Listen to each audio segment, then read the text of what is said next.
Well, hello, Michelle. Welcome to 2023. I know, woohoo. It's already off to a good start for a lot of people I know, which is Mm. great. Yeah, Yeah. and we hope for those who are listening, it's you're included, that you feel that it's off to a good start. One Yeah. of the things that I had been itching to do was our plan, as you know, Michelle, because being the MBTI type that I am, so I'm an ENFJ, I love to have a plan and I love to have that structure and order. And once we have a plan, then we're really clear on our roles and what we need to do. So this episode is all about planning for the next year. Now, this year for us, we have made a decision that this is the year of the new and emerging leader. So most of our content, pretty much all of it, will be focused on the new and emerging leader. So if you are an aspiring leader, lucky you, you're going to get some great content throughout the year. However, if you're leading a team of people and you think that one of them is, or a couple of them are new and emerging, let them know about the podcast, because we're going to have great content for that.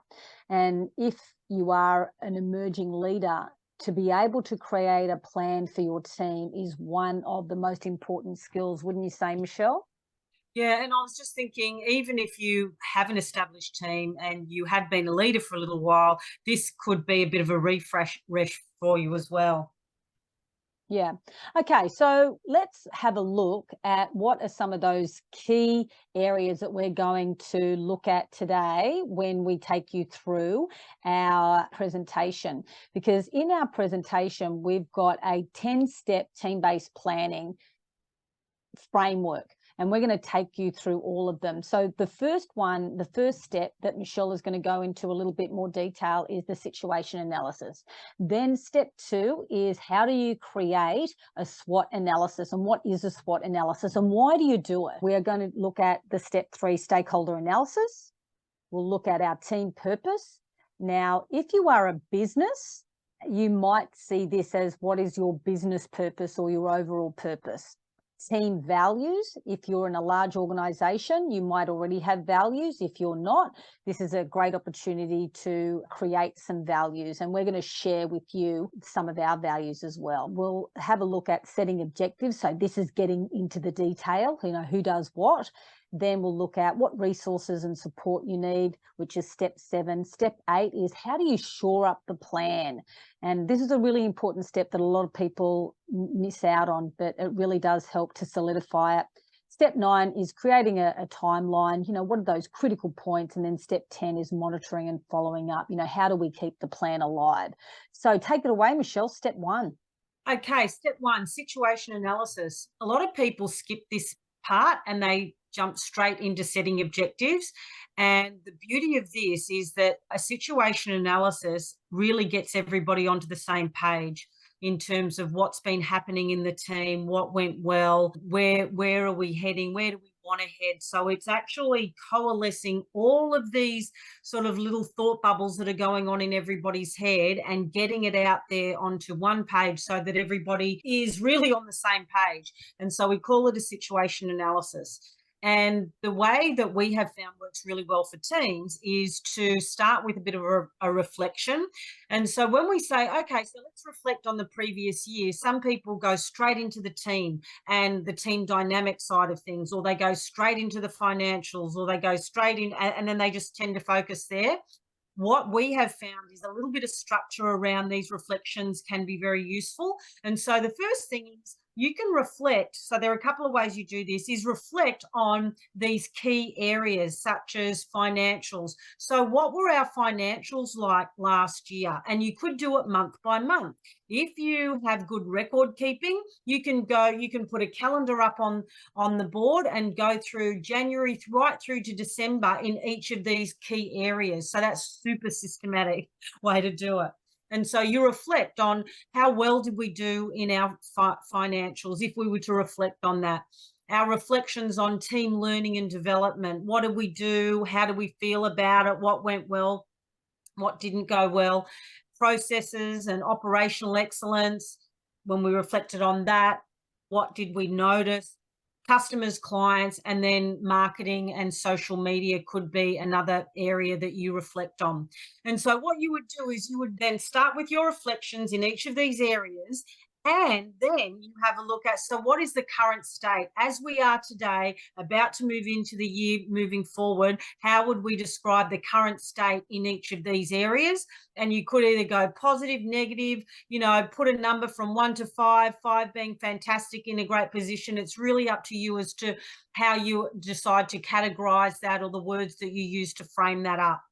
And then the next one is, it's almost like dipping your toe in the water in terms of, so what would we like to create in each of these areas? What would a desired state look like for our financials, for team development, for marketing, for customers, clients, those sorts of things? And then what, this could take, and I wouldn't skimp on this. This is going to give you such rich information that you will draw on throughout the rest of the plan. Is there anything that you would add to this? No, Michelle. So just so you know that these are our focus areas. So you might have different focus areas. And also, in our template that we'll share with you, we also have action statements. So this could be something that you could capture.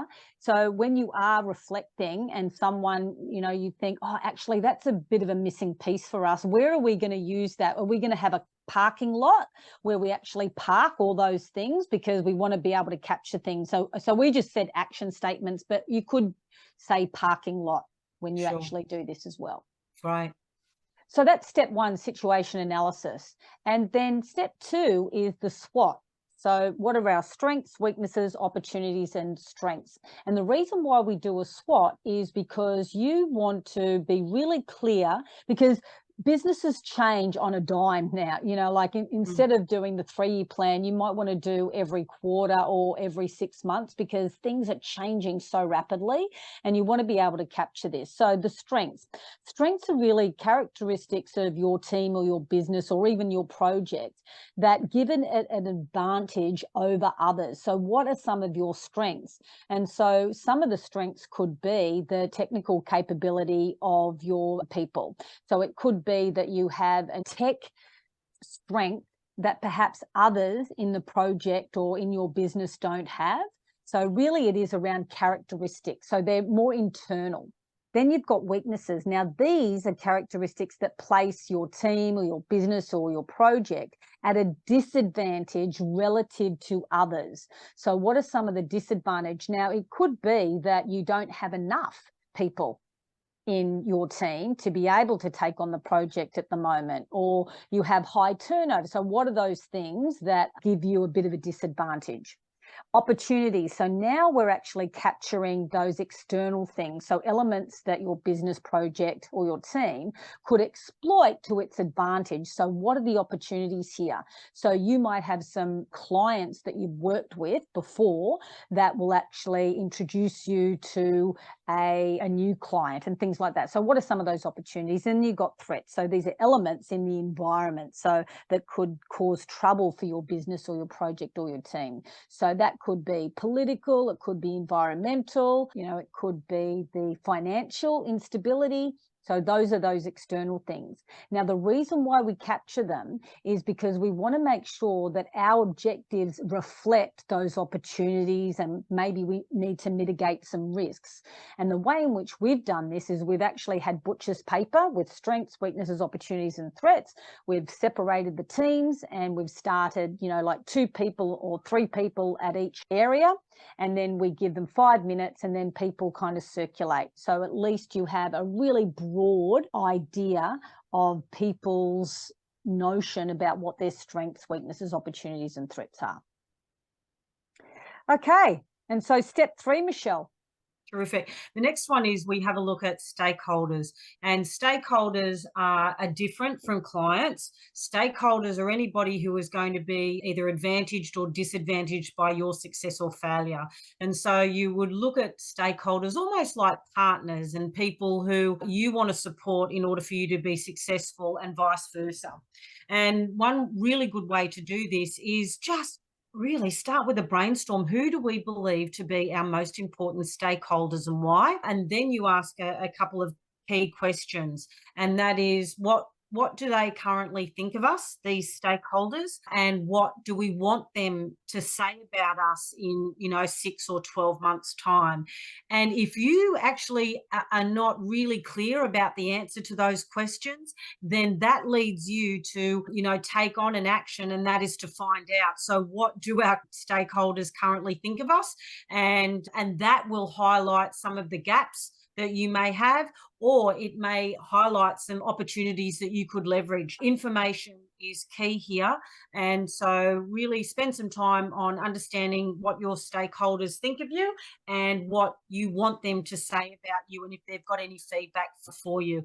And it's always a good idea to prioritize your stakeholders. So somebody who has a lot of power and influence over your business, obviously you want to give them more time, energy, and effort, as opposed to somebody who doesn't have a huge impact on your success, but you just want to keep them close. It may be just feeding them some information as opposed to actively engaging with an important stakeholder. And so this is a pretty useful step in the process in order to gain insight as to what's working, what's not working in your business, and what they think of you.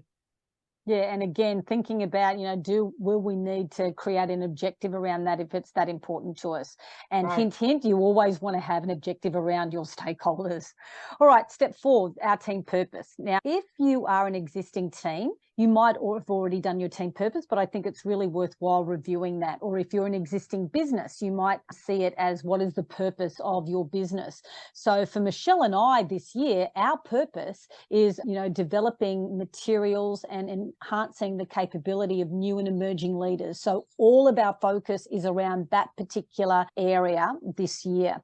And again, it was different from last year because we have seen the changing need and we are adapting to that environment. So team purpose, really it's a statement, and it's essential, I think, in the ever-changing environment, because it really allows the team and the individuals in your team to remain focused in what they have to deliver and who they're responsible for. And it really ensures that you're delivering on your key focus at the right time and in the right way. And your team purpose has questions like, what is it that we're going to do, who are we doing it for, and why are we doing it? And then you actually create a statement that solidifies that, who we're doing it for and why we're doing it. And Michelle, is there anything else that you want to add to Yeah. A that? lot of people, when they do this purpose statement, think that it's a marketing statement, that they, it's something that would go on brochures and things like that. This is not what that is.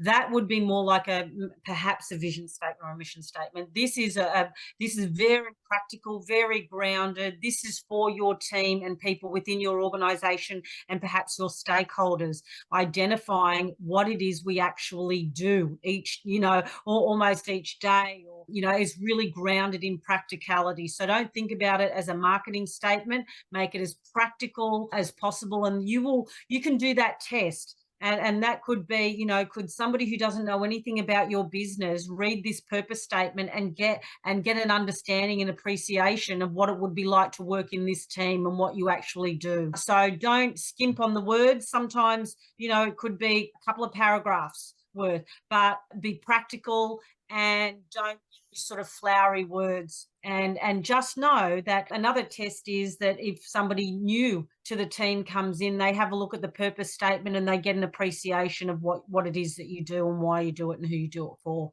That's right. So there's 3 steps. Describe what it is your team does or delivers and produces. Step 2, who do you do it for? And again, that's what we talked about, your stakeholders and who are the most important stakeholders. And step 3 is why you do what you do and the final impact of that work, to your client or your customer. All Perfect. right. Next step. Next step, values. And a lot of teams, or every organization now, has a set of organizational values. And when you think about, so why do they have values? When you think about an organization that first starts out, they might have a couple of people. It's pretty clear as to, what are the principles that drive us. We want to create this sort of product and we want to do it in this sort of way. And if you think about the relationship between your purpose and your values, your purpose is your what and your values is your how. So how are we going to go about delivering on this thing that we're responsible for delivering on? And so your values, you can think about them in terms of what are going to be those principles that will guide our behavior, how we treat each other, how we share information. And so values really are the DNA, the essence, the character of your team. If you work for an organization, you could use your organization's values and look at, so how could our team bring those values to life as we execute on our purpose, on our team purpose? Or you could be a team that decides we're going to have our own team values, and you could start by looking at, so what are our personal values? And that's exactly how Jan and I started ours. You know, one of our top values that we both agreed on was learning. We love, you know, we're lifelong learners, and freedom is really important to us. And so we actually were able to embed those into our business as business values. And so it would start with a bit of a brainstorm, perhaps, with your team. You know, what are the values that are, you know, important to you? What are the values that are important to us collectively that would guide our behavior? You could call them principles, but, you know, we like the word values. And then you go from there. And here's an example of ours. One of our values was always better. Good enough is good enough, but even just slightly better is so much better. That was our little catchphrase. And the way that we then stepped through it was, you know, we maintain an attitude of, so this is bringing that always better value to life, continuous and never ending improvement.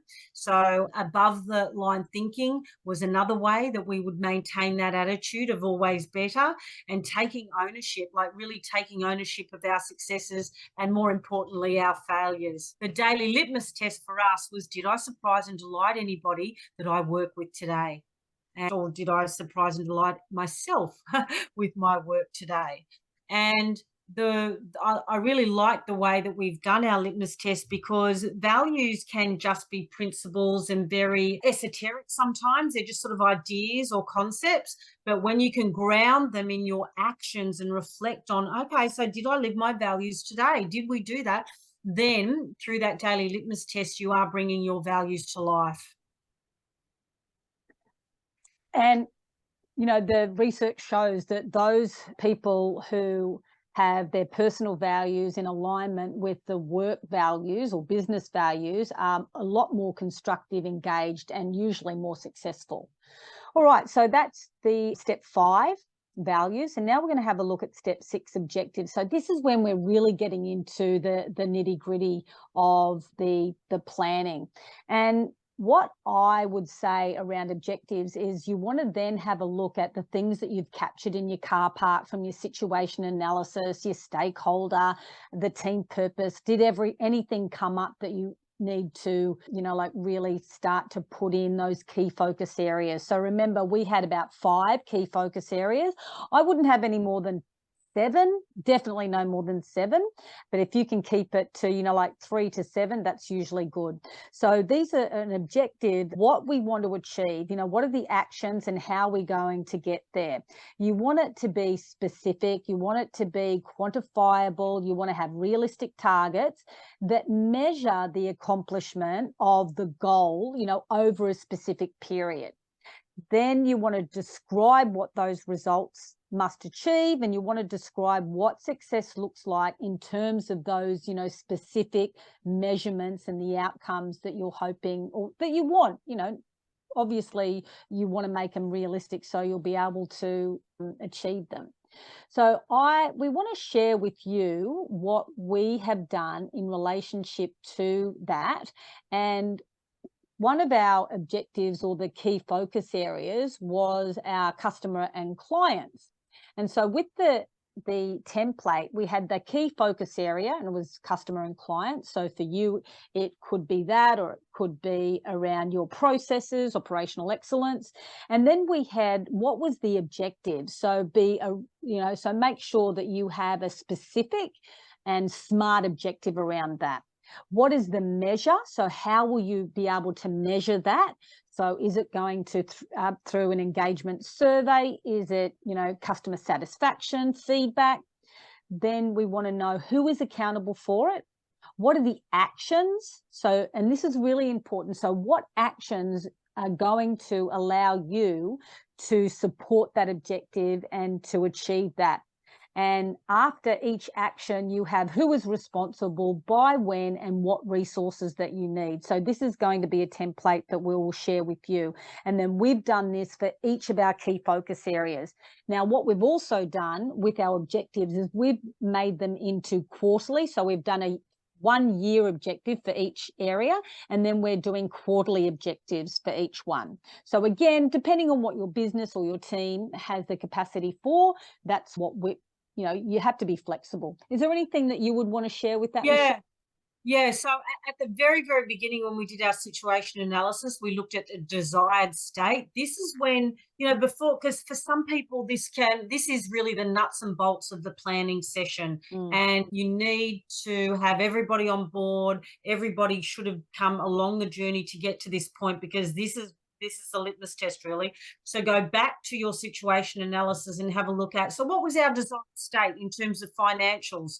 Now, does that still apply, given that we've done our SWOT, our values, looked at it, who our key stakeholders are, looked at what's happening in the external environment, and have a look at, so what is our desired state? Is it in terms of each of those areas? And then you will then start developing an objective. So don't feel as though it has to be specific, measurable, realistic with a time frame in order for it to be a good objective. Just get something on paper and you can refine and refine as you go. Okay, next steps. I think it's step 7. Yeah, so what is step 7, Jan? I think it's about resources, Shelley. Yeah. Yeah, so that's right, resources and support. So quite often we'll do our planning and we'll set some objectives, and and then we'll realize, gosh, in order to achieve all those objectives, we are going to need money and some support. And so this is just an opportunity for you to carve out some thinking and some actions around, so what sort of resources will we need in order to achieve those objectives, and what sort of support will we need? And so we would do that for each of your objective. So what are the resources that we need? Are they financial? Are they time-based? Are they skill? Like, do we need some skills? Is that a resource that we need? Do we need some social media support? Like, what are some of those resources and support? This could be just a brainstorm. So for each objective, go through in the financials, what is going to be the resources that we need in order to achieve that objective, and do we need support either internally or externally in order to achieve that? Yeah. So, for example, for us with our financials, we realized that we needed more support from our accountant and our bookkeeper. So we have made a monthly catch up so we can create a bit of a business dashboard. So that was an example. Yeah. Yeah. Perfect.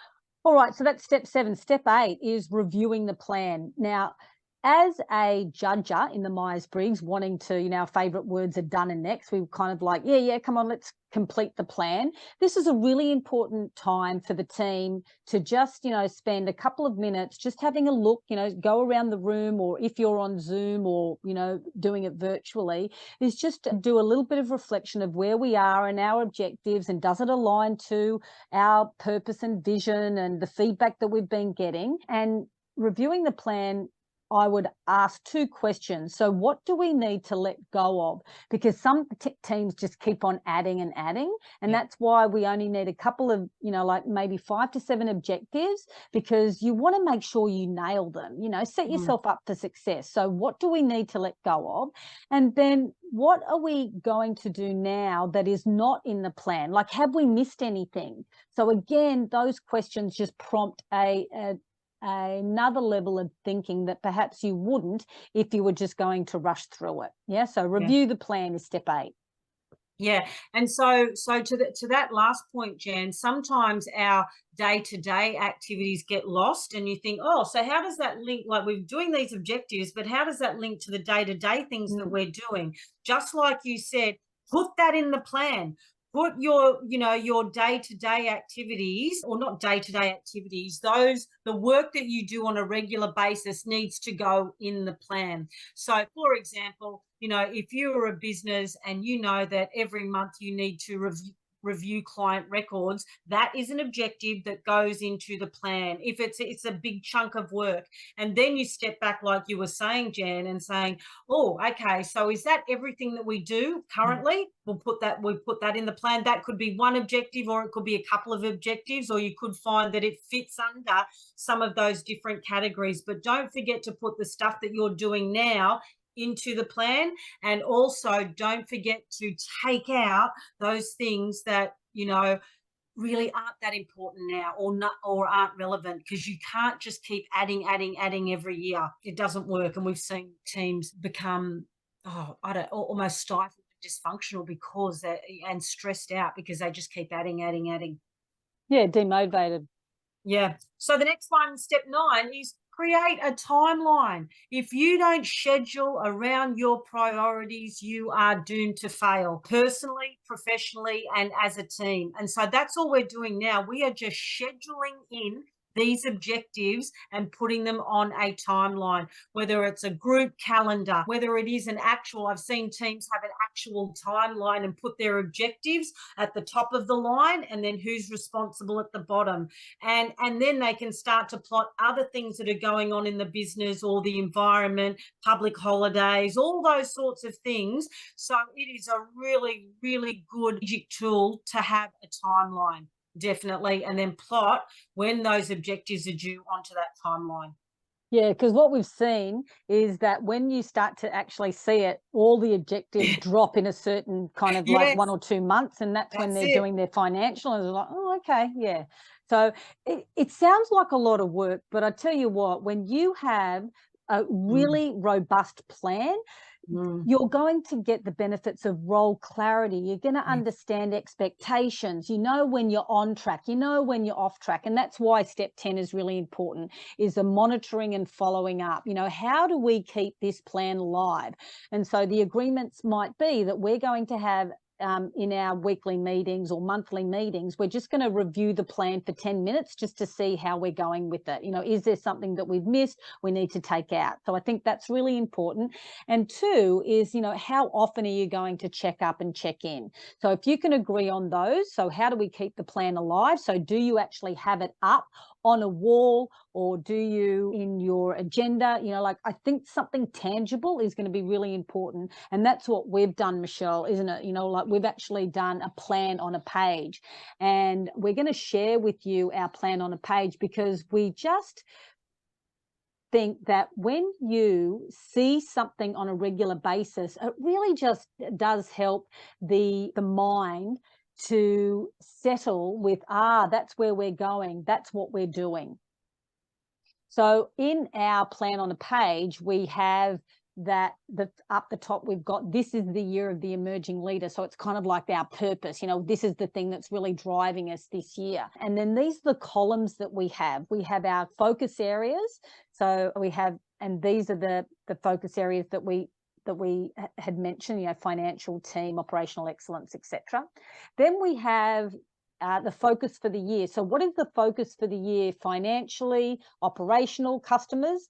Then we have our objectives. So what is the Q1 objective? Then we have Q2 objective, Q3, Q4. Now, we haven't completed those Q3 and 4 objectives, and we've only really completed Q1 and Q2 objectives, because, again, you want to be agile in your planning as well. Then we have a monthly focus, and then we have a weekly focus. So, for example, our monthly focus in our financials is to review our financial headlines with the bookkeeper. And then we have a weekly focus, is we're going to focus on our invoicing and incoming payments. So they're just an example. And then down the bottom, we have our vision, what is our overall purpose? And, this is such an important step in the process, keeping the plan alive. Having done this for over 20 years or so with various different teams, The teams that do actually achieve some really great things over the course of the year are the ones that they're planned. They don't just do it, have that team session, everyone's motivated, and then off they go and do their normal work. They keep it alive by bringing it into their team meetings. They will have a quarterly review and even 6-weekly review. And then people take those objectives that they're responsible for, and then they will do something, and then, maybe do a plan on a page for themselves for all the objectives that they're responsible for. And so I can't stress enough that it's not enough just to do the plan, you need to execute the plan is really important. Yes. And plan the page is a great idea. Yeah. So Michelle and I did our planning session over 2 sessions, and we did it virtually. So sometimes we'll do it face to face, sometimes virtually. And it worked really well because we were both motivated to do it. And I think, that's the most important thing, so how do you get your team engaged? Yeah. And we had a process. For some people, we're going to go and do a planning, and it's like, oh, okay, where do we start? What we've given teams now, and what you have now, is a process, and it's not difficult. It just requires a little bit of time. Yeah, and sometimes it does get messy when you're trying to quantify what those measurements of success are, and to create a SMART objective and things like that. But if you get stuck, just go on. At least you've captured it. That's the most important thing. Just kind of, spend a couple of hours, and you might want to break it into 2 parts. So we did it into 2 parts. The first we did, like 1 to 5, and then the rest we did in our next session. Don't leave it too long between sessions. If you can't do it in a full, half day or full day session, or sometimes people take 2 days to do their planning because they use it as a team building activity. And I think it's one of the most effective team building activities, because the team are engaged in something that is meaningful for them and that is going to, impact them as well. I think that's, the best team building, don't you think, Michelle? Oh, without a doubt, Jen. Working on work is one of the best ways to build a team. Yeah, and have fun and go out to eat and all those yeah. other things. But yeah, it is one in the mix.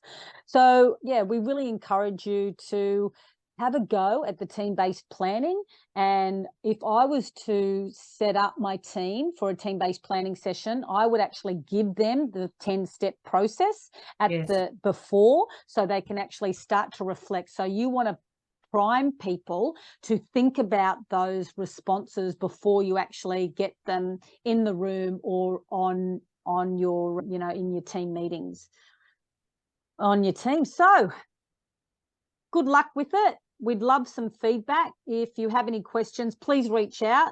And remember, this is the year of the new and emerging leader. And as a new and emerging leader, you really want to have this under your belt, because if you know how to actually create a plan and then be able to communicate that, it's going to be a really useful resources and tool for you. Great. Okay. Ciao. Bye.